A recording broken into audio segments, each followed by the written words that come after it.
In the pre-dawn gloom of October 13th, 1307, Paris was enveloped in an unnatural, ringing silence, the kind that only precedes a storm capable of changing the course of history. The narrow streets still slept, but in the shadows of the stone walls, armed detachments were already gliding, obeying only one man, King Philip IV of France, whom the people and posterity would call the Fair, though his deeds that morning were far from fair. The operation, conceived in the deepest secrecy, had no analogue in the medieval world in its synchronicity and scale. Messengers with sealed orders had fanned out to all corners of the kingdom a month before this day, and the envelopes were to be opened precisely now, at dawn on Friday. No one knew what was inside until the fateful moment, and this ignorance served as a guarantee of success. As the first rays of the sun touched the spires of the cathedrals, the fists of the guards simultaneously pounded on the gates of the residences of the most powerful warriors of Christendom. Thus began the day that would forever imbue Friday the 13th with sinister fame. A day when the inviolable became outcasts, and the defenders of the faith, heretics. The arrest of the Knights of the Temple, or Templars, was not just a police action but a grand spectacle, where the main decorations were not fortress walls, but human imagination and the fear of the unknown. The knights, whose discipline and combat skills struck terror into the Saracens in the Holy Land, were utterly unprepared for an attack in their own rear, in the heart of Christian Europe, which they had sworn to protect. They awoke not to the sound of a battle horn, but to the clang of the bolts of their own dungeons. Grand Master Jacques de Molay, godfather to the royal children and a man who yesterday stood on equal footing with monarchs, was seized in his bed. The element of surprise was absolute, but the physical capture was merely a prelude to the true destruction, which was planned not on the battlefield but in the offices of royal lawyers. Philip the Fair understood. To take away the Templars' gold and influence, it was not enough simply to shackle them. They needed to be morally destroyed, their sanctity turned into abomination, their vows into blasphemy. To understand the depth of their fall, one must grasp the height from which the Templars were cast down. For the Order of the Poor Knights of Christ and the Temple of Solomon began as a humble brotherhood intended to protect pilgrims on the roads of Palestine.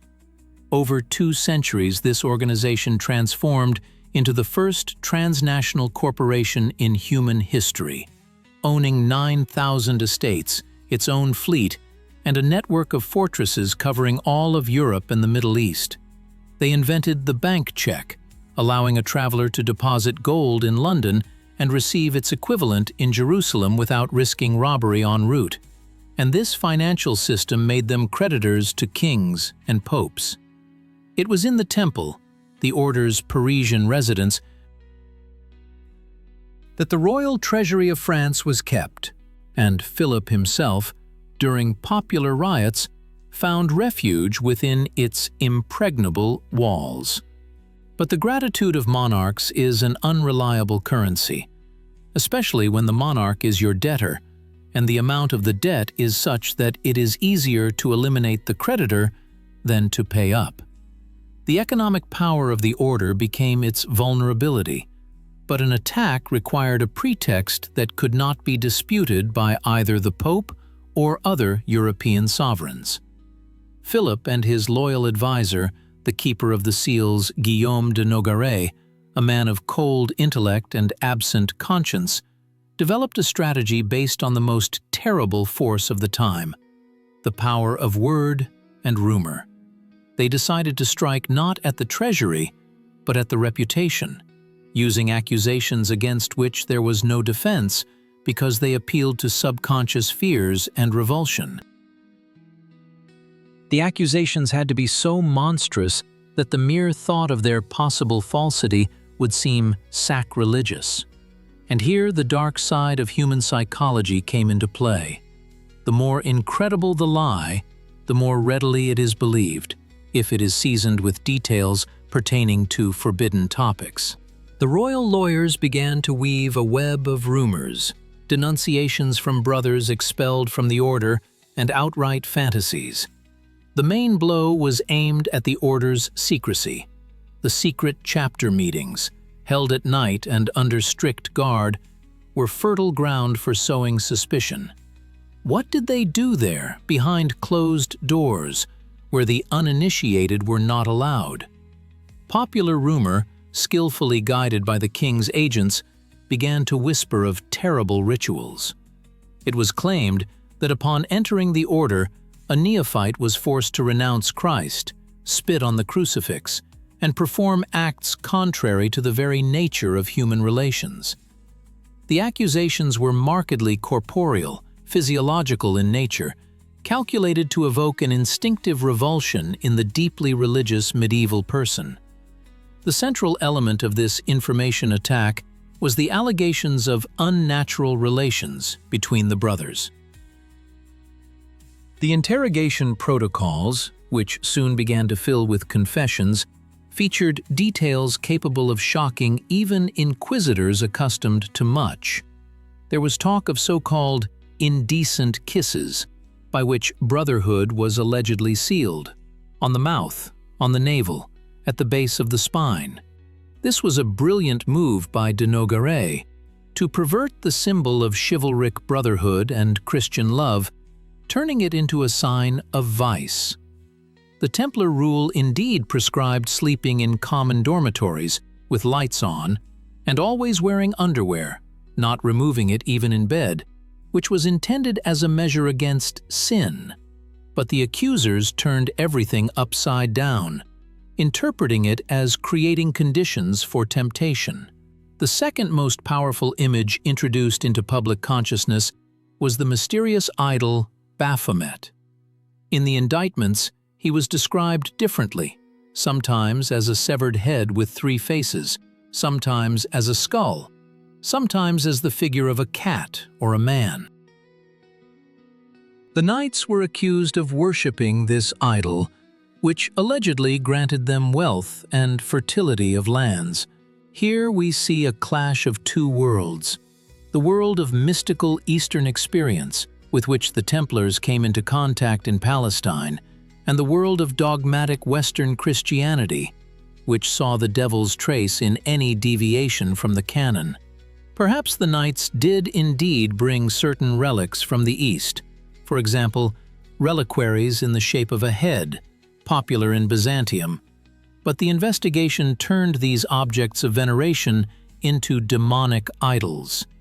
The name Baphomet itself still causes disputes among linguists, whether it is a distortion of the name of the Prophet Muhammad or an encrypted Greek term denoting wisdom.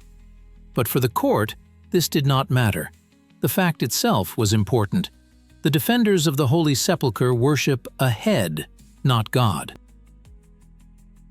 The trial of the Templars became the first large-scale political process in European history where the legal machine was used for the complete delegitimization of an opponent. Philip the Fair could not act alone.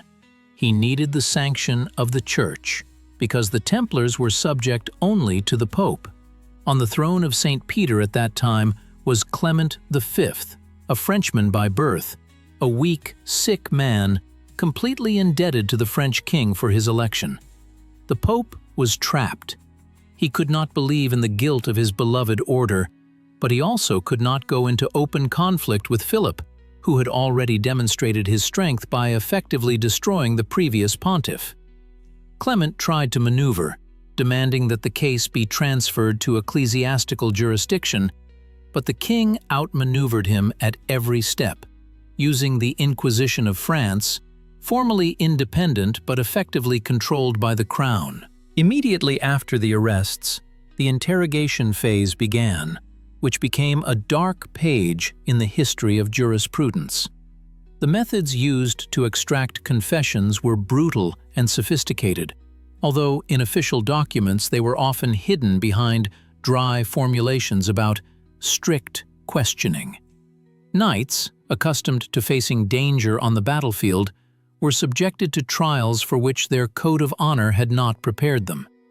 It was a clash between warrior and executioner, and in this struggle, the warrior, shackled and disarmed, had no chance. Their bodies were stretched on the rack, their feet roasted over a slow fire, they were deprived of sleep and food.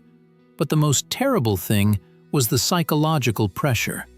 They were told that the Grand Master had already confessed to everything, that the Pope had turned away from them, that the only way to save their souls was to repent of sins they had not committed. The psychological breakdown was widespread. Of the 138 knights interrogated in Paris in the first weeks, almost all confessed. Old warriors who had been through the hell of battles at Acre and Mansoura cried and repented of spitting on the cross and indulging in vice. Why did they break? Here it is important to understand the mentality of medieval man. For a knight, the loss of honor was more terrible than the end of life, but the Inquisition put them in a situation where there was no honor left. They were declared heretics, outcasts by God and men. Physical suffering merely completed the job. Confession offered hope for reconciliation with the Church, even at the cost of lifelong imprisonment, while stubbornness led directly to the stake. Many confessed simply to end the torment, hoping that later, before the Pope, they would be able to tell the truth. Jacques de Molay, the Grand Master, a tragic and contradictory figure, also could not withstand the pressure. His confession, publicly read before an assembly of theologians and townspeople, shocked the entire Christian world. He confirmed that corrupt practices existed in the order, that renunciation of Christ was required during initiation. This confession knocked the ground out from under the few defenders of the Templars who were still trying to raise their voices. If the head of the order himself says yes, who dares to say no?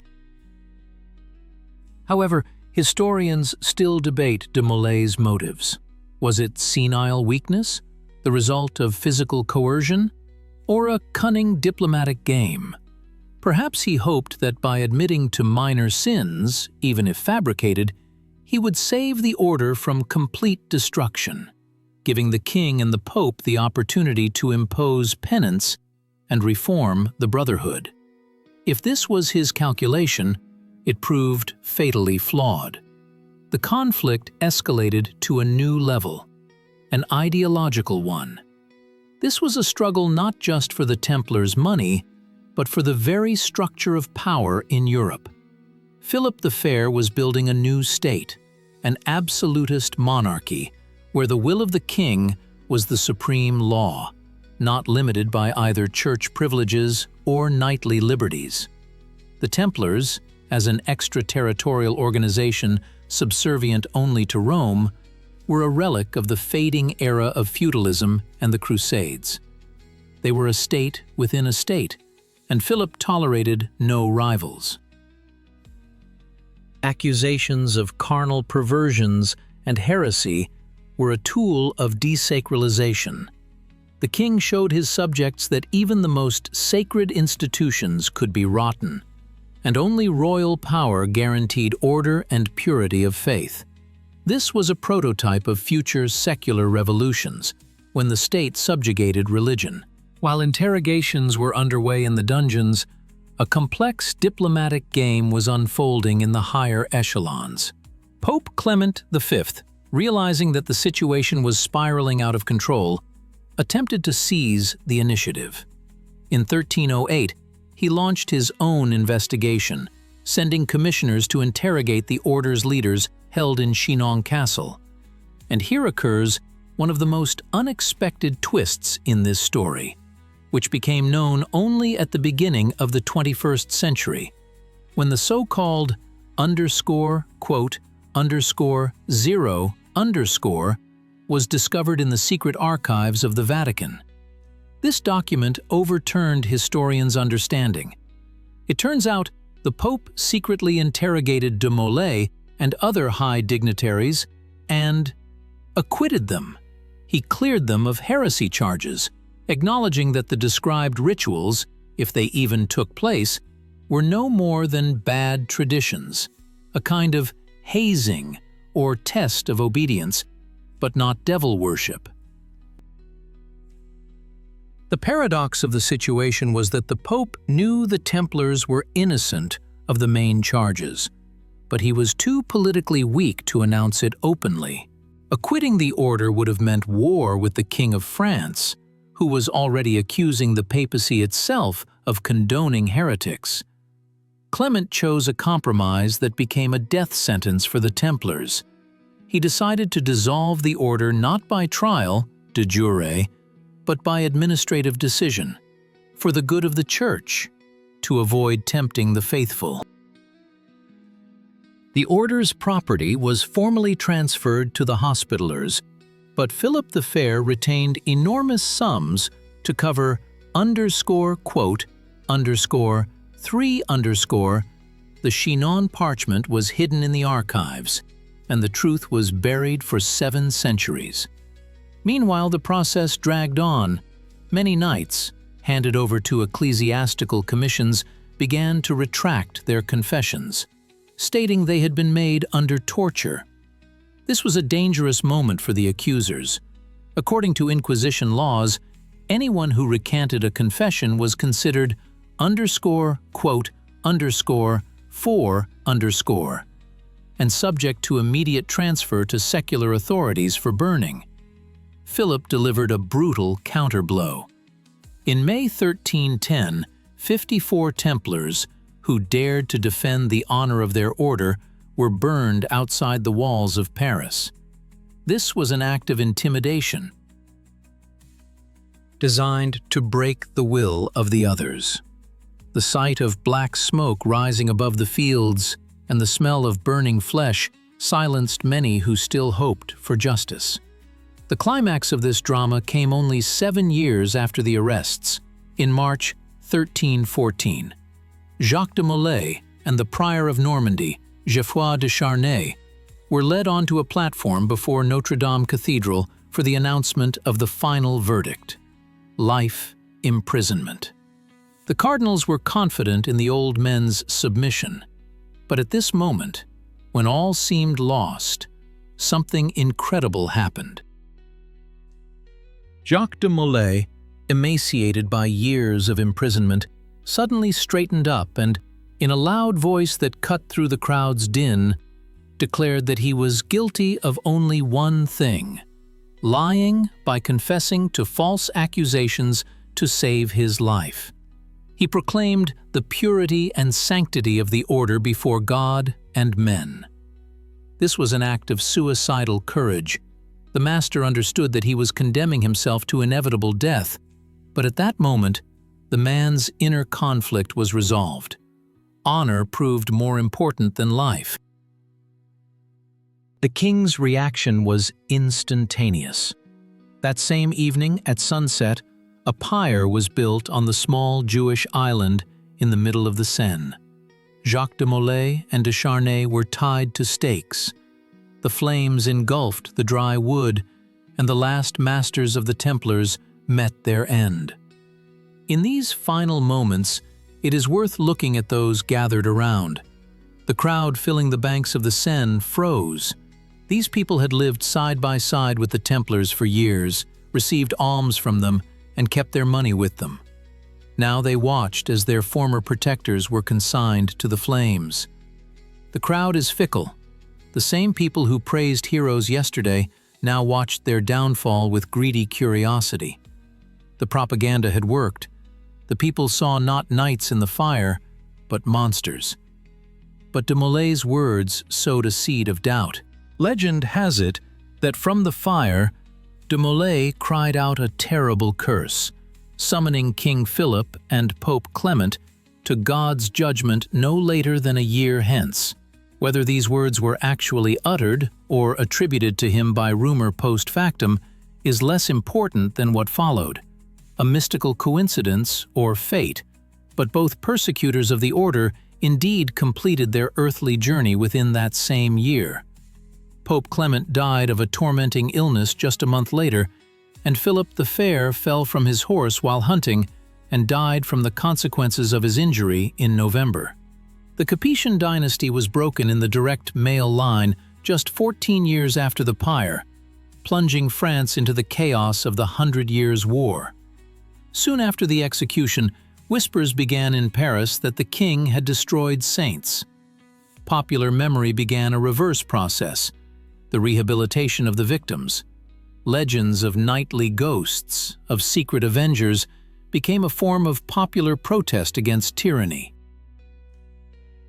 The history of the trial of the Templars resonates through the centuries, reminding us of the frightening relevance of the mechanisms set in motion at the beginning of the 14th century.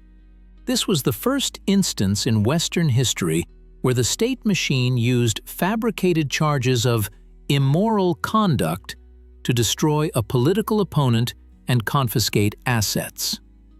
Accusations of carnal sins became a universal weapon. They instantly kill a reputation, making the victim unshakable, even before a verdict is reached. Here we see the genesis of propaganda technologies, the creation of an enemy image, the manipulation of fear, the use of testimonies extracted under pressure as evidence. What happened to the Templars is the archetype of a witch hunt that would repeat itself again and again throughout history. The lesson of this tragedy lies in the fragility of truth in the face of power. When the law becomes an instrument of political expediency, no one can feel safe, neither pauper, nor banker, nor holy warrior. The Templars fell victim not to their sins, but to their success and arrogance, failing to recognize that the world had changed. They lived by the ideals of the past, where a knight's word was harder than gold, but encountered the reality of a new era where gold and bureaucracy decide everything. Their destruction marked the end of the age of crusades and knightly romance, opening the door to a more cynical, pragmatic, and brutal world of state absolutism. Behind the veil of official chronicles, a human tragedy always hides. Thousands of nameless brothers, whose fates were broken, whose names were erased, remained in the shadow of the Grand Master. Some ended their days in poverty, some in monastic dungeons, and some joined other orders, taking their secrets to the grave. But it was precisely this defeat that created the ground for the birth of a myth that proved more tenacious than the organization itself. The Templars became a symbol of persecuted truth, secret knowledge, keepers of wisdom inaccessible to the profane. This myth nourished the Masons of the 18th century, the occultists of the 19th, and the conspiracy theorists of the 20th. By destroying the body of the order, the Inquisition inadvertently freed its spirit, allowing it to become part of the cultural code of Western civilization. Delving deeper into the analysis of the protocols, we stumble upon another layer of meaning, a layer of distorted sacredness. The accusations of obscene kiss, osculum infame, were not merely fabrications. They were a diabolical inversion of the feudal ritual of homage, the kiss of peace and loyalty to the Lord. The inquisitors knew where to strike. They took universally understood rituals and filled them with dirty, perverted meaning. This was an attack on the language of symbols that the Middle Ages spoke. If a kiss can be sinful, if brotherly love can be a vice, then the very foundations of trust in society crumble. This was semantic terrorism, destroying social ties. A society that believed in the guilt of the Templars became a society of suspicion, where everyone could turn out to be a secret enemy of faith. There is also a version that strange rituals indeed existed within the order, but their meaning was lost to an outside observer. Perhaps what the Inquisitors interpreted as a renunciation of Christ was a form of testing the recruit for unconditional obedience. Are you willing to commit even a sin for the sake of the order? Or perhaps it was a reminder that, as a prisoner of the Saracens, a knight might have to renounce his faith verbally to save his life and continue the fight, a kind of training in spiritual flexibility. But for the dogmatic mind of the Inquisitor, nuances were irrelevant. There is an action, there is a corpus delicti. The fine line between mystical practice and heresy was erased by the crude boot of the investigation. The figure of Philip the Fair also deserves a close look. He was not a caricatured villain, but a cold pragmatist, an iron king, who sincerely believed that the good of France justified any means. He saw the Templars as a threat to sovereignty. How can a king be the absolute master in his country if the best fortresses and immense wealth belong to people subservient to a foreign ruler, the Pope? Philip was solving a problem of national importance, the centralization of power and the replenishment of the treasury. In his logic, the destruction of the order was an act of patriotism. This poses an eternal question for us. Where is the boundary between state interests and morality? Can justice be sacrificed for the sake of stability and prosperity of the state? The history of the Templars gives us a grim answer to this question. Another aspect that is often overlooked is the role of fear of the other. The Templars lived in the East for a long time. They adopted habits, clothing, sometimes even the language of the enemy. They were their own among strangers, strangers among their own. In the closed Europe of the 14th century, suffering from hunger and overpopulation, xenophobia was strong. The accusation of worshipping Baphomet fell on fertile ground of suspicion towards everything Eastern, foreign. The order became a victim of its cosmopolitanism. They were too global for a local world that was beginning to close itself off within national borders. This is a warning for our globalized world too. Those who build bridges between civilizations are often the first to be attacked when those bridges begin to burn. The fate of the Templar archives is no less mysterious than the fate of their gold. A huge number of documents disappeared. We judge the process mainly by the prosecution's materials, meaning we see the situation through the eyes of the order's enemies. The voices of the Templars themselves are muffled or distorted by torture. This reminds us that history is written by the victors. But the discovery of the Chinon parchment showed that archives can keep secrets for a time. Perhaps somewhere in the dusty vaults of Europe lie documents that will one day shed new light on this story. History is not finished.